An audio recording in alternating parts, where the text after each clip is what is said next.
हा मस्त बहारदार प्रकरण आहे, उपमा आहे. पण गव्हाच्या रव्याचा हा उपमा नाही. मग कसला आहे? हा आहे ज्वारीच्या कण्यांचा उपमा.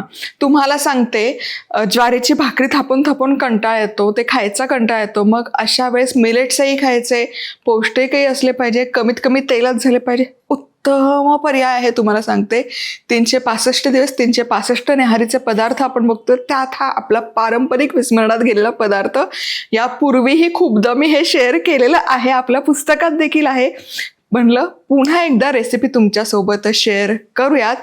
अतिशय उत्तम आहे. मी हा रवा काढून ठेवते आणि असे वेगवेगळे प्रकार कायम करत असते.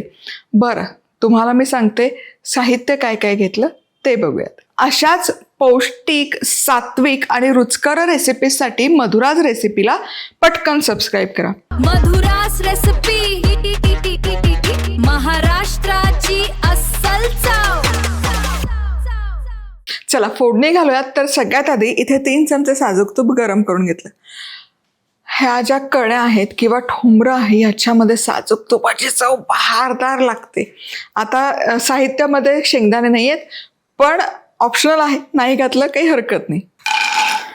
4 चमचे शेंगदाणे हे खरपूस असे तळून घेऊयात. खरपूस तळलेले शेंगदाणे काढूयात. हे मस्त मऊ ठोंबरा, रवाळ दाणेदार आणि हे कुरकुरीत शेंगदाणे त्यावर घातलेले कमाल लागतात चवीला. चला फोडणी घालूयात. सगळ्यात आधी मोहरी, जिरं, हिंग, ठेचा,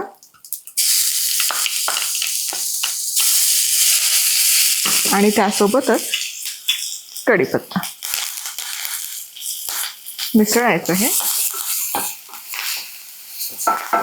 आता या ज्वारीच्या कण्या किंवा उपमा किंवा ठोंबऱ्यामध्ये ना लसूण मिरचीची चव बहारदार लागते. मस्ट ट्राय आहे.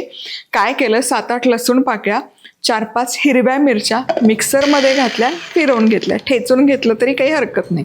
आणि हे 30-40 सेकंद फक्त परतायचं. आता हा ठेचा बघा हलकासा परतत आला. आता यामध्ये घालूयात बारीक चिरलेला टोमॅटो. टोमॅटो देखील मिसळायचा. टोमॅटो फक्त 2-3 मिनिटं परतायचं, ओव्हरकुक करायची अजिबात गरज नाही. चला टोमॅटो इथे परतते, तोवर इथे मी थोडीशी पूर्वतयारी केली.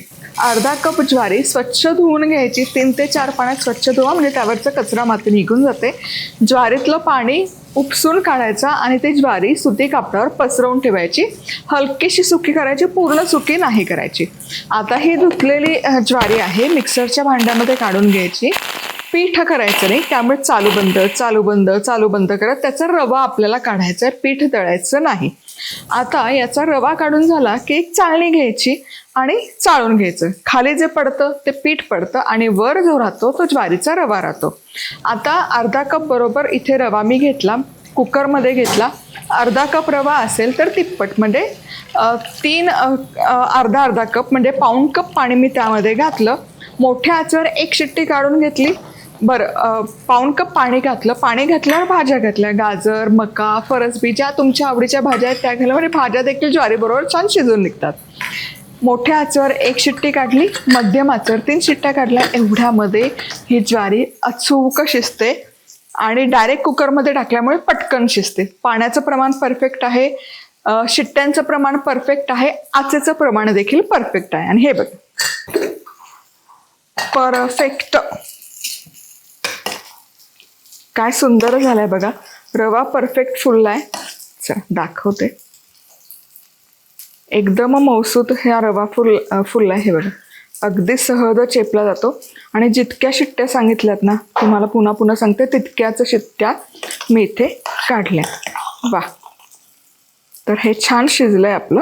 आता इथे टोमॅटो पण शिजलाय. यामध्ये हळद छान मिसळूयात मस्त. आणि हे शिजलेला ज्वारीचा रवा किंवा कण्या यामध्ये घालूयात. यामध्ये चवीपुरतं मीठही घालूया आणि चांगलं मिसळून घेऊया. वा, काय सुंदर दिसतंय बघा. ज्वारी छान फुलली आहे, मस्त रसरशीत दिसतंय. वा वा वा. हे खूप सुक्कं सुक्कं नाही करायचं. हे ना मिलेटचे प्रकार कधीच खूप सुके सुके नाही करायचं, नाहीतर म्हणा खायला मजा नाही येत. हे असं रसरशीतच खायला बहारदार लागतं. आता झाकण ठेवायचं आणि 5 मिनिटं एक वाफ काढून घेऊयात. मस्त वाफ काढली. वा, मस्त मस्त. आता बारीक चिरलेली कोथिंबीर मिसळून घेऊया. क्या बात आहे. आणि इथे आपलं ज्वारीचा कण्या, ज्वारीचा ठोंबरा, ज्वारीचा उपमा, जे काय म्हणाल ते तयार आहे.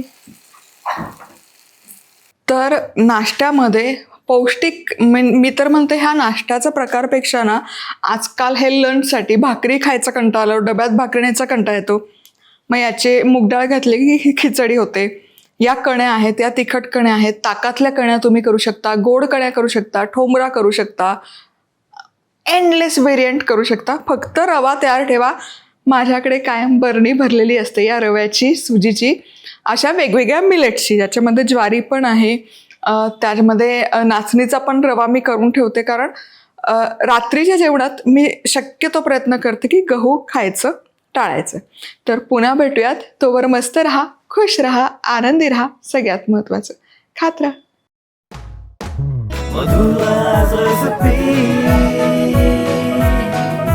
मधुराज रेसिपी, महाराष्ट्राची अस्सल चव.